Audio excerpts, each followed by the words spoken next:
Vamos a abrir nuestras Biblias en el libro de Primera de Reyes, capítulo 12. El día de hoy quiero tratar un tema muy importante, pero no quiero que sea una predicación más, que cuando lleguemos a nuestras casas se nos olvida de qué nos dijeron, que cuando nos pregunta de pronto a alguien en nuestro hogar, ¿de qué predicaron? Y vamos a responder, no sé, parece que del pecado.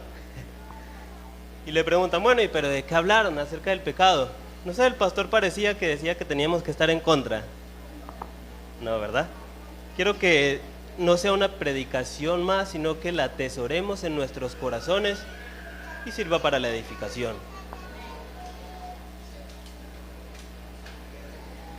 Primera de Reyes, capítulo 12. Vamos a leer desde el versículo número 3. La lectura va a ser un poquito larga, pero es para un completo entendimiento, así que tienen un poquito de paciencia. Dice así: enviaron a llamarle, vino pues Jeroboam y toda la congregación de Israel y hablaron a Roboam diciendo: Tu padre agravó nuestro yugo, mas ahora disminuye tú algo de la dura servidumbre de tu padre y el yugo pesado que puso sobre nosotros, y te serviremos. Y él les dijo: idos, y de aquí a 3 días volved a mí. Y el pueblo se fue. Entonces el rey Jeroboam pidió consejo de los ancianos que habían estado delante de Salomón, su padre, cuando vivía, y dijo: ¿cómo aconsejáis vosotros que responda este pueblo? Ellos le hablaron diciendo: si tú fueres hoy siervo de este pueblo y lo sirvieres, y respondiéndoles buenas palabras, ellos te servirán para siempre. Pero él dejó el consejo de los ancianos, pero él dejó el consejo que los ancianos le habían dado, y pidió consejo de los jóvenes que se habían criado con él y estaban delante de él, y les dijo: ¿cómo aconsejáis vosotros que respondamos a este pueblo, que me ha hablado diciendo: disminuye algo del yugo que tu padre puso sobre nosotros? Entonces los jóvenes que se habían criado con él le respondieron: así hablarás a este pueblo, que te ha dicho estas palabras: tu padre agravó nuestro yugo, mas tú disminúyenos algo. Así les hablarás: el menor dedo, ¿qué dice?, de los míos es más grueso que los lomos de mi padre. Ahora pues, mi padre os cargó de pesado yugo, mas yo añadiré vuestro yugo. Mi padre os castigó con azotes, mas yo os castigaré con escorpiones. Hasta aquí podemos leer. Pueden tomar sus asientos, mis estimados hermanos. El día de hoy he nombrado este tema, ya que es un culto de jóvenes: juventud con fundamentos líquidos. Amén. Juventud con fundamentos líquidos. ¿Por qué le decía yo que quiero tratar un mensaje que no sea que se le va a olvidar cuando llegue a su casa? Y es que quiero que lo recuerde al menos, porque en un culto hablaron mal de usted. ¿Por qué? El día de hoy quiero hablar mal de nuestra generación de juventud. Yo creo que me siento con el derecho para hacerlo porque soy joven también, ¿verdad? Y al hablar mal de ustedes, hablo mal de mí y nadie se enoja, ¿cierto? Así que estamos bien, no se vaya a enojar conmigo, perdón. Si nosotros pidiéramos características de un joven, se podría decir que un joven es ¿qué? Es enérgico, es valiente, es persistente, ¿verdad? Pero las características de un joven es que también son impetuosos, altaneros, somos inexpertos, somos inmaduros, somos materialistas. No se vaya a enojar conmigo, yo le dije que no se fuera a enojar. Esto no es siempre. Entonces, todas las características que se le puedan dar a una criatura, a un cachorro de cualquier criatura, se nos pueden otorgar tranquilamente a cualquiera de nosotros como jóvenes, ¿verdad? Mire, un filósofo cristiano decía que desde pequeños nosotros somos lo más malo que podemos ser desde que nacemos. Cuando un niño nace, un bebé, nace siendo egoísta, nace siendo agresivo. No le gusta compartir sus juguetes, no le gusta compartir sus alimentos. Si se hace algo que a él no le gusta, ¿qué pasa? Reacciona con golpes, con manotazos, ¿verdad? No estoy diciendo mentiras. Y si no se le da una debida corrección o instrucción a este niño, ¿qué pasa? Se convierte en un delincuente. ¿No es cierto? Solo salimos a la calle y nos encontramos con delincuencia de todo tipo. Personas que les gusta agarrar lo ajeno, que les gusta acabar con la vida de otros por simples centavos, ¿verdad? Entonces no estoy diciendo mentiras. ¿Cuántos dicen ay? Pero es que, a decir verdad, esos somos los seres humanos. Y en este caso somos los jóvenes. Los jóvenes tenemos mucha energía. Y esa energía se puede expresar en mucha fuerza. La mucha fuerza se puede expresar en valentía. ¿Y la valentía en qué se convierte muchas veces? En imprudencia. ¿Y qué hace la imprudencia? La imprudencia en la mayoría de los casos nos pone en situaciones peligrosas. O como mínimo en alguna situación, en alguna situación incómoda, ¿verdad? Si de pronto usted me permite contarle una historia para explicarlo un poquito mejor. El otro día yo estaba ejercitándome con un perro. Yo tengo un perro que es grande y se ve como bravo. No es bravo, sino que tiene una apariencia como de agresivo, es bien corpulento. Y aunque no parezca que me ejercito, sí lo hago de vez en cuando. Entonces yo me iba ejercitando con mi perro, trotando por los caminos, y me encontré en un sector donde habían muchos perros, bastantes, y yo dije, ay Dios mío, aquí va a ser el problema. Y para mi sorpresa, ninguno de los perros que estaban allí se levantó a ladrar. Eran perros adultos, ya con años, con experiencia, ¿verdad? Dicen que perro viejo ladra echado, pero ninguno se levantó. Y entre todos estos perros que había un cachorrito que parecía como un león enjaulado y quiso acabar con mi perro, que le cuadriplicaba su tamaño. Chistoso, ¿cierto? Y a fin de términos, ¿qué somos los jóvenes? Yo meditando, mientras seguía mi camino, yo me di cuenta que los demás perros no se habían levantado. Eran perros también grandes, pero el único que se levantó fue el cachorro. De pronto este perro tenía la energía, tenía la valentía, pero ¿qué no tenía? La experiencia, ¿cierto? Si mi perro hubiera sido agresivo, ¿qué hubiera pasado? Hubiera metido en un grave problema, ¿verdad? Mire, nosotros como jóvenes nos gusta llamar la atención. No estoy equivocado, nos gusta poner, bueno, a mí casi no, pero nos gusta ponernos colores llamativos. Nos hacemos peinados escandalosos, ¿verdad? Nos gusta que las demás personas sepan qué tenemos dentro de nuestra cabeza. Si somos inteligentes, si nos gusta cantar, si sabemos predicar, ¿verdad?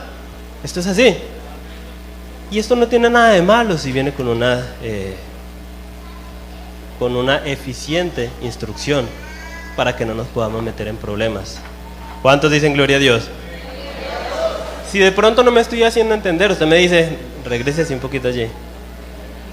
Mire, yo decidí ponerle al tema de esta predicación juventud con fundamentos líquidos. Tal vez la última parte de la oración no vaya con la primera, porque ¿cómo puede ser un fundamento líquido? Pero si nosotros comparamos a la juventud y sus fundamentos el día de hoy con la materia en estado líquido, todos sabemos que la materia en estado líquido, ¿verdad? El agua, ¿sí? Solo con expresar las características de la materia en estado líquido nos vamos a dar cuenta que de verdad estoy en lo cierto. Según la Enciclopedia Británica, que su nombre bien lo dice, los líquidos no presentan una consistencia sólida o estable, ¿verdad? No estoy diciendo mentira. Los líquidos son impredecibles.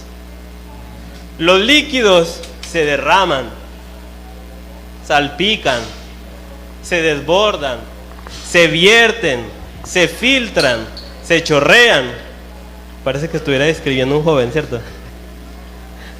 Porque mire, cuando a un joven le llaman la atención por algo y esto no le gustó, ¿qué pasa? Se sobresalta, se enoja y tiende hasta a salpicar a los demás, ¿verdad?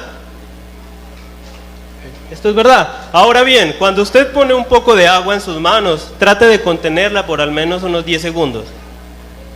Si puso una taza, a lo último no va a tener ni el 10% con lo que empezó. ¿Y qué es un joven? Trate de contener a un joven. Complicado. Usted quizás pueda contener al joven mientras lo está viendo, pero cuando sale de su área de visión, ¿qué pasa? Va a actuar como es. Entonces, cuando yo relaciono a los jóvenes o nuestra generación de jóvenes y sus fundamentos, me gusta relacionarla con la materia en estado líquido. Si nosotros comparáramos la materia en estado líquido con los sólidos presentan una consistencia firme y estable. Si usted se para en algo sólido, se puede afirmar, puede construir su casa, puede construir un edificio. Pero si nuestro suelo fuera líquido, ¿a dónde iríamos a parar, verdad? Salimos en China. ¿Cuántos dicen gloria a Dios? Y nosotros nos damos cuenta que a través de los siglos esto va empeorando porque somos cada vez más inestables. Es verdad, nuestra sociedad cada vez está más inestable. Somos más vulnerables. Somos más propensos a la influencia. ¿Cómo son los líquidos? Usted mezcla un agua sucia con un agua limpia en un mismo recipiente y a medida que le va echando se va mezclando. Y lastimosamente al día de hoy nuestros fundamentos se están haciendo cada vez más líquidos, más inestables. Y cuando no hay un fundamento estable, ¿qué sucede? Hay personas inseguras. Hay personas carentes de firmamento. Hay personas en las cuales no se puede confiar porque en algún momento u otro tienden a fallar, ¿verdad? Y el problema de esto es que nuestra falta de compromiso nos lleva a actuar hasta donde los límites nos lo permitan. ¿Por qué? Yo sé que esta frase le va a sonar a usted, de pronto no. Yo dije que los iba a tratar mal, discúlpeme. Yo sé que de pronto a usted se le hace conocida esta frase. ¿Hasta dónde puedo llegar con mi novia sin caer en pecado? A algunos se le hace conocida esta palabra, ¿verdad? Porque es que hay personas que no tienen temor de Dios, pero hay unos pocos que aunque sea quieren llegar hasta donde se le permite para no pasarse. Pero esto está mal, porque ya no estamos actuando de la manera en la que queremos agradarle a Dios de una manera total, sino que es hasta dónde se nos permite. Y eso no es solo con los jóvenes. Muchas veces nosotros como hombres nos vemos metidos en negocios y pensamos, bueno, ¿hasta dónde este negocio lo puedo llevar sin que se vea afectado nuestro testimonio? Esto es cierto. Y nosotros decimos, no, pero esto es casualidad, esto es algo normal, pero déjeme decirle que no, esto no es casualidad.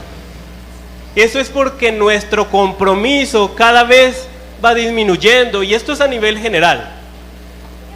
Porque los hombres a día de hoy nos hemos llenado de un egoísmo, porque todo lo relativizamos según la ocasión. Entonces nos llenamos de un egoísmo y pensamos que tenemos la autoridad para decidir sobre aquello que nos rodea. Usted prende las noticias y se encuentra con que Gaza atacó a Israel atacó a no sé quién, y se piensa que por el bien de una nación, o sea, el fin justifica los medios, se puede actuar como uno quiere. Es cierto. Así estamos. De pronto usted no ha visto muchas noticias, pero así estamos. El egoísmo nos ha invadido tanto que pensamos que tenemos la autoridad para definir cuándo una criatura se le puede considerar como un ser humano. Hay países que aceptan el aborto y si a partir de tal semana se le puede considerar como un ser humano. Y esto no es más que una estricta muestra de nuestro egoísmo, de nuestro egolatrismo. Y el peor de los casos es que todos estos pensamientos, todas estas filosofías se definen a una edad muy temprana en nuestra juventud. Porque no se llega a la vejez o a la adultez siendo malo, ¿verdad? Son el conjunto de situaciones las que lo transforman a usted en bueno o malo. Me avisa para no pestañear, ¿verdad? Son el conjunto de situaciones las que lo han traído a usted hasta el día de hoy a ser lo que usted es. Si usted hoy está en este lugar, en este asiento, y tomó la mejor decisión de su vida, de seguir al único que podía cambiar su vida, ¿por qué fue? Porque el mundo hizo con usted esto, a puntapié, ¿verdad?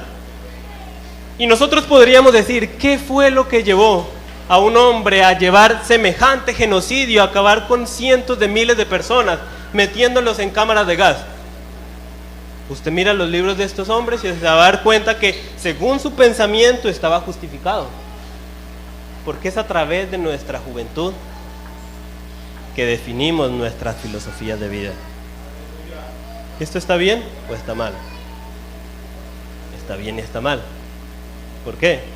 Porque si nosotros nos criamos en un ambiente con una debida instrucción de la palabra de Dios, del consejo de nuestros padres, del consejo de nuestros pastores, del consejo de nuestros ancianos, vamos a poder salvar nuestra generación. Eso es así. Miren, en el pasaje de la Biblia que leímos en el principio nos encontramos que un día vinieron los dirigentes del pueblo de Israel a una reunión con el futuro rey de todo el pueblo, que iba a ser Roboam. Se acercaron donde este joven rey, hay que acentuar en joven rey, porque era inexperto.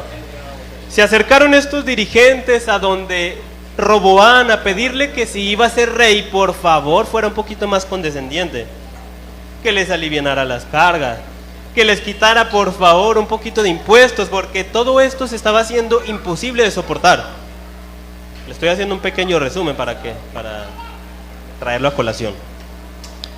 Entonces este joven, sacando todas sus características de joven inmaduro, es más, mire, ¿quién era Roboam? Roboam era el hijo del hombre más sabio que había pisado la tierra, que era el rey Salomón. Era nieto del hombre más inteligente en estrategia de guerra que se había conocido, que era el rey David.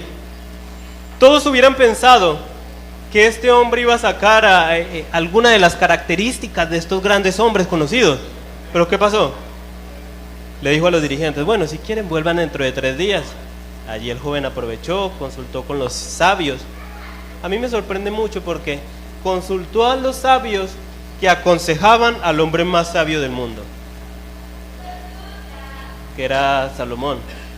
Estos hombres le dijeron, bueno, si usted le sirve al pueblo, si usted es un poco condescendiente, si usted escucha el clamor de ellos le van a servir.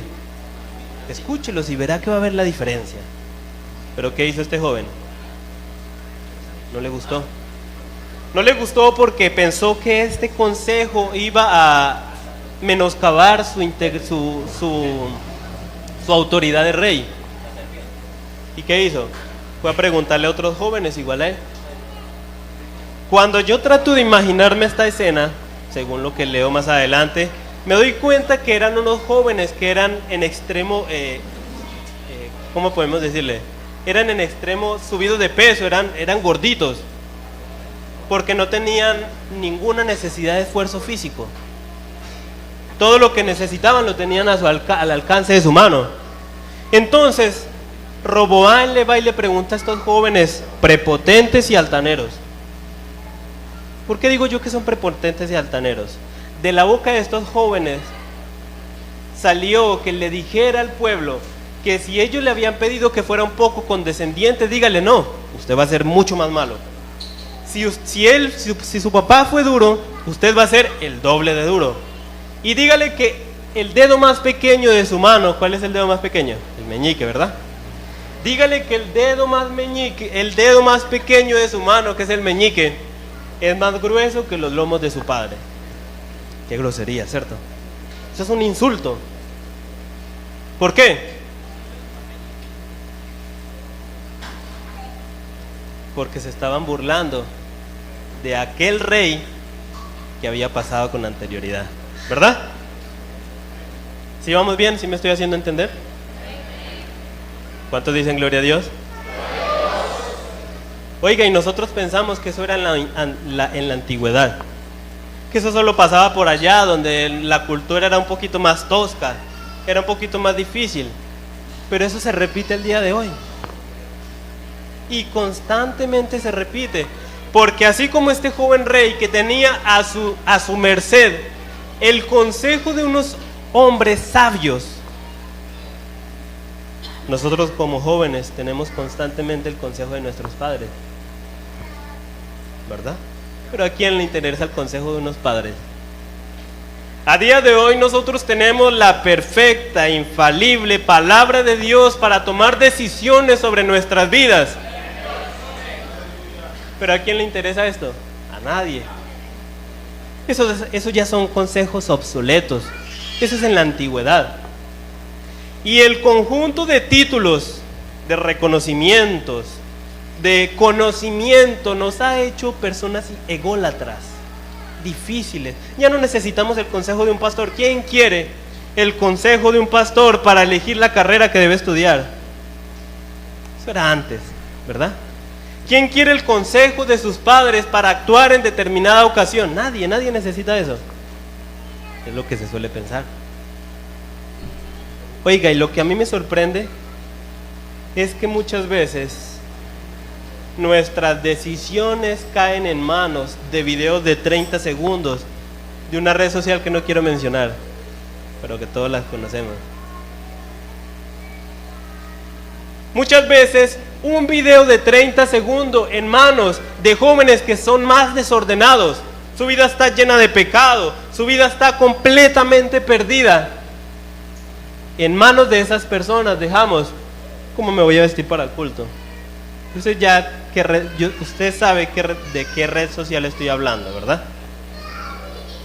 Los jóvenes la conocemos, de pronto los muy adultos no la utilicen para eso, pero los jóvenes, las damitas, la utilizan hasta para peinarse, ¿cierto?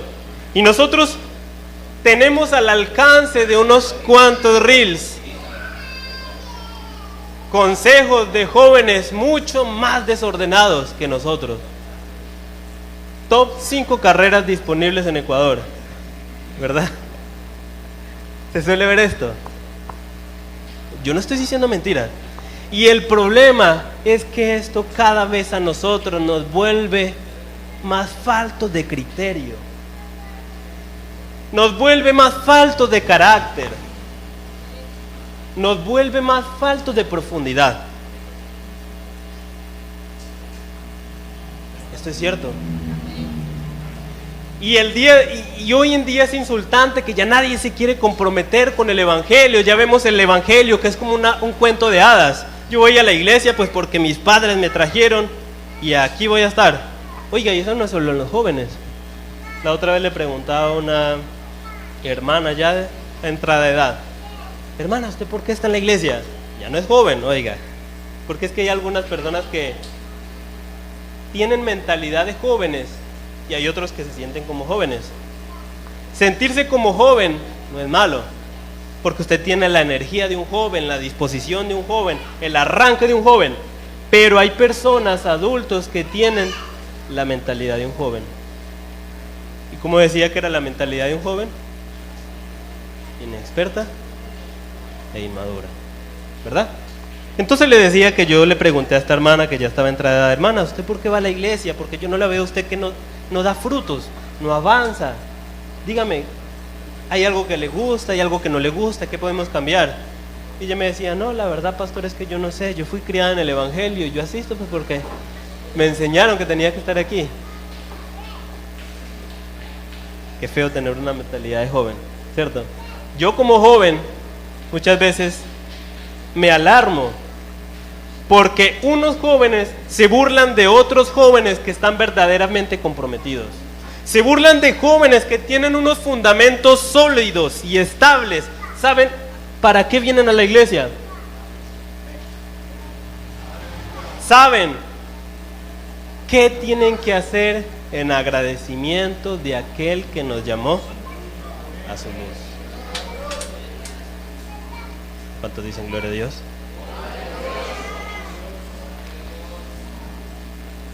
Y yo como joven pienso que deberíamos replantearnos nuestra vida. No solo los jóvenes, también los adultos, porque hay muchos adultos que han perdido su vida y no saben cómo se les pasó. ¿Qué hice, Dios mío? Yo considero que como jóvenes, como adultos, como ancianos, tenemos que replantear nuestra vida y hacer una retroinspectiva y saber si estamos sembrando en lo que verdaderamente edifica o estamos sembrando para lo de esta tierra. Porque es necesario que hayan jóvenes decididos a entregar su vida, como aquellos mártires que vienen detrás de usted, porque si usted no sabía, detrás de usted, detrás de su evangelio, hubieron personas que entregaron su vida a filo de espada. Detrás de usted hubieron personas que decidieron entregar su vida quemados, ardiendo en una estaca, para que el evangelio llegara hasta nosotros el día de hoy.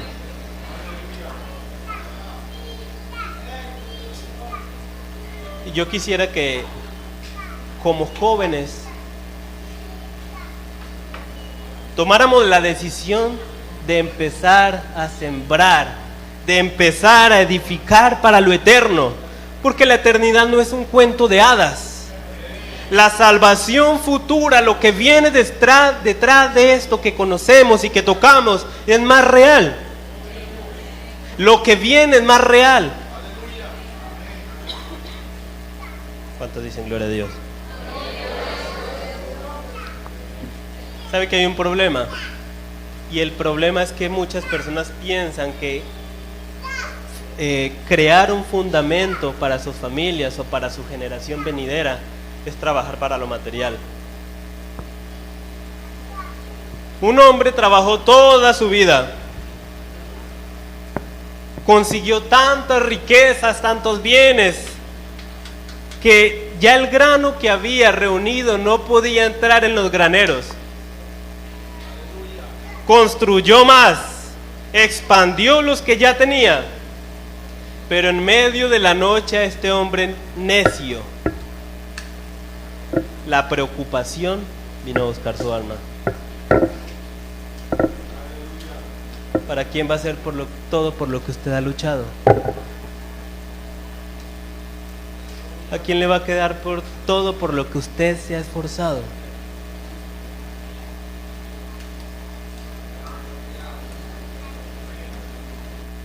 ¿Usted se ha puesto a pensar en esto?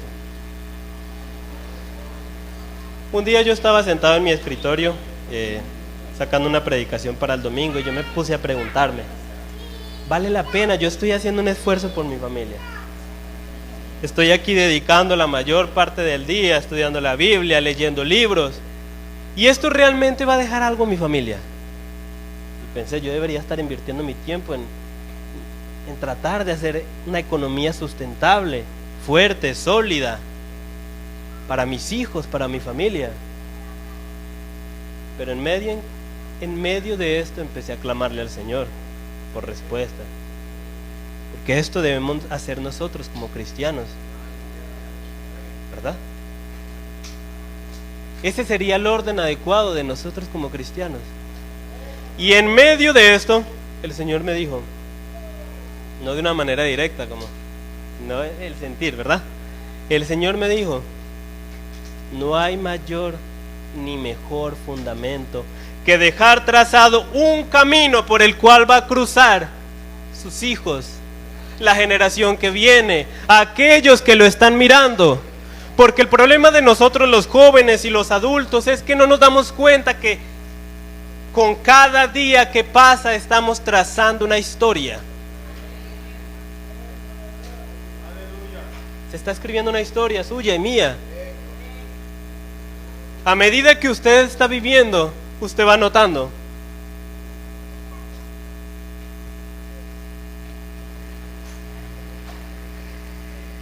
Y yo quisiera que hubiéramos jóvenes arraigados en el fundamento, como aquellos mártires. Esto lo he leído en el libro de Hebreos, ¿verdad? Acompáñeme a leer en el Hebreos capítulo 11, versículo 3.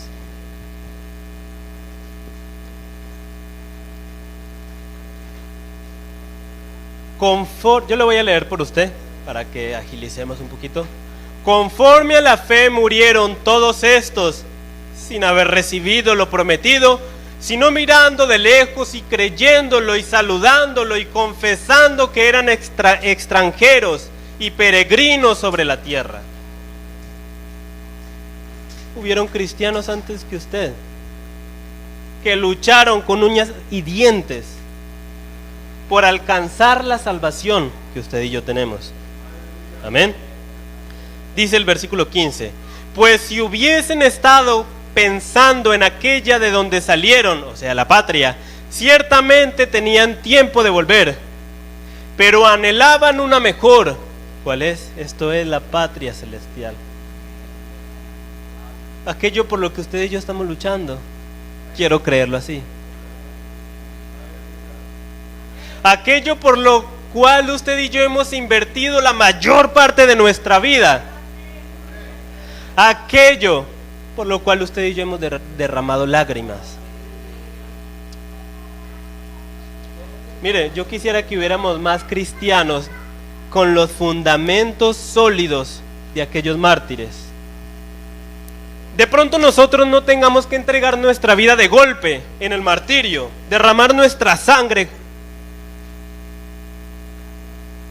por una espada. Pero yo sé y tengo la convicción que todavía habemos jóvenes comprometidos y dispuestos a entregar nuestra vida gota a gota en el servicio al Señor. Todavía vemos jóvenes, ¿verdad?, que tal vez no entreguen su vida porque no corremos los peligros derramando su sangre, pero habemos jóvenes, adultos, ancianos que queremos entregarle el resto de nuestras vidas al Señor, formando, creando, afianzando fundamentos sólidos, estables, permanentes, no líquidos que se derramen, no líquidos en los cuales usted no pueda pararse porque sus hijos se van a ahogar. Usted se va a ahogar.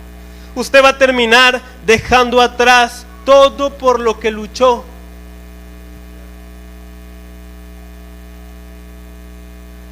Porque no supo pararse en unos fundamentos estables. Si de pronto usted puede acompañarme en el versículo 32 de este mismo capítulo, dice así: ¿y qué más digo?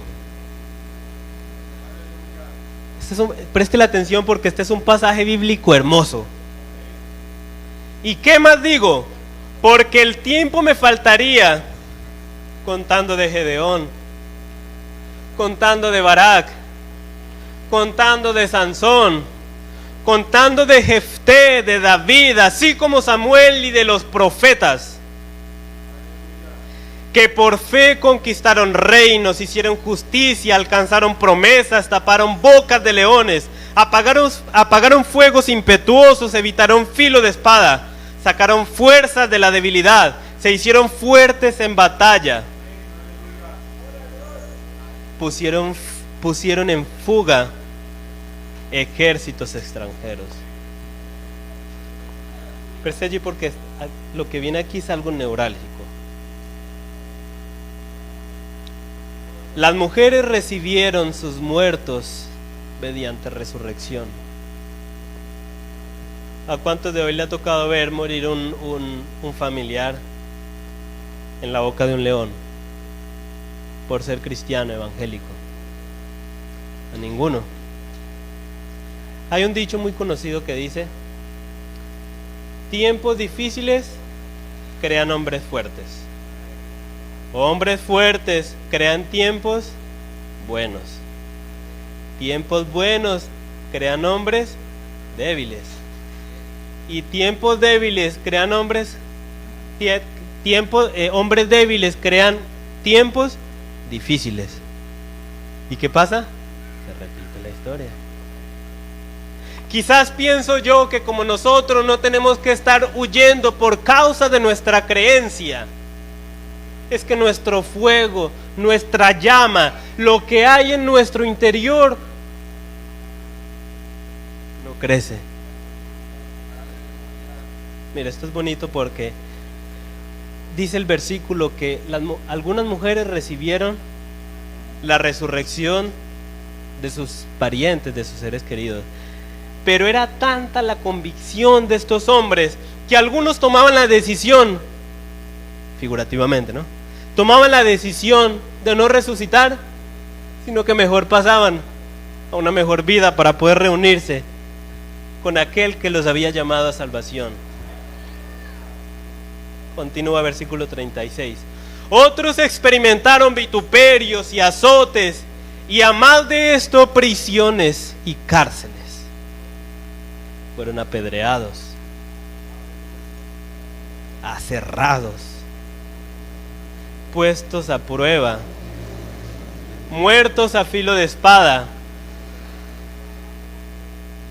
Y me gustaría cerrar este capítulo de la Biblia con el versículo 16. Dice así: pero anhelaban una mejor, esto es celestial.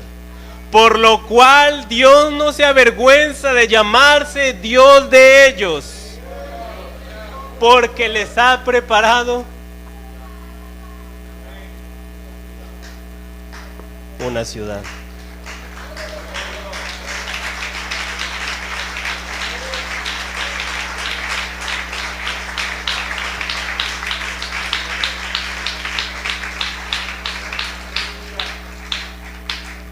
Nuestra historia el día de hoy se sigue escribiendo.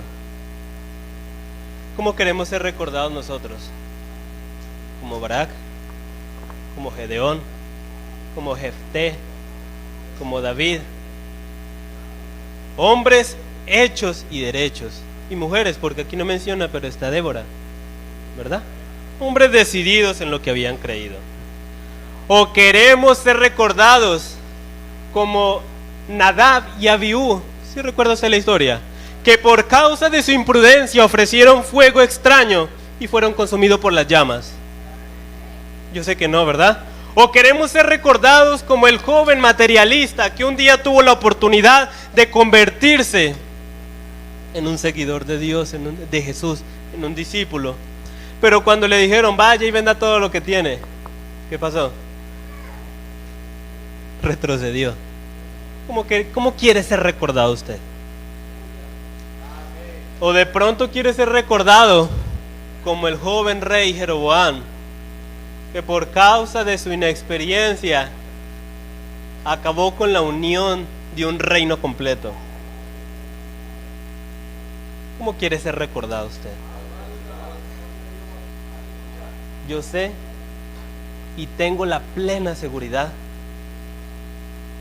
que queremos ser recordados como estos grandes personajes de la fe que entregaron su vida, con la convicción de que al otro lado, cruzando la puerta que nos divide del más allá, iban a encontrar algo mejor que cualquier cosa que les haya ofrecido esta tierra.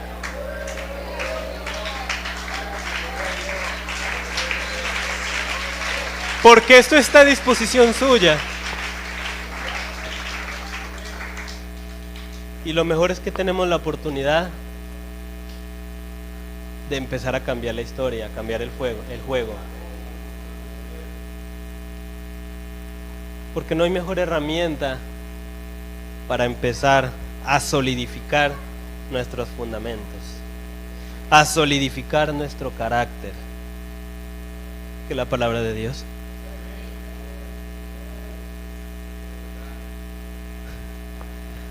No hay mejor herramienta que el consejo de nuestros padres. No hay mejor herramienta que el consejo de nuestros pastores y los ancianos ungidos de nuestra iglesia, que nos pueden llevar a tomar decisiones acertadas en los momentos más difíciles. Pero yo sé que aquí hay alguno que tal vez se lamenta porque vivió su vida y no tomó las mejores decisiones. Digo alguno, pero la verdad es que todos, porque somos seres humanos. A diferencia es que tenemos la oportunidad de empezar a tratar nuestra línea, nuestros fundamentos, nuestro camino, la dirección para los jóvenes, niños y adultos que nos están observando. Pero yo no sé quién quiere ser el valiente. Quiero que se ponga sobre sus pies.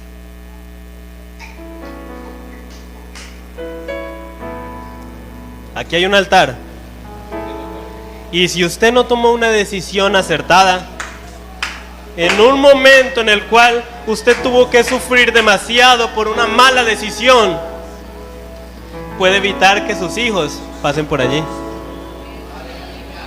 Y usted como joven puede escuchar el consejo de sus padres que quieren librarlo de este peligro inminente, que quieren enseñarle a trazar, a crear, a fundamentar, valga la redundancia, un fundamento sólido y estable.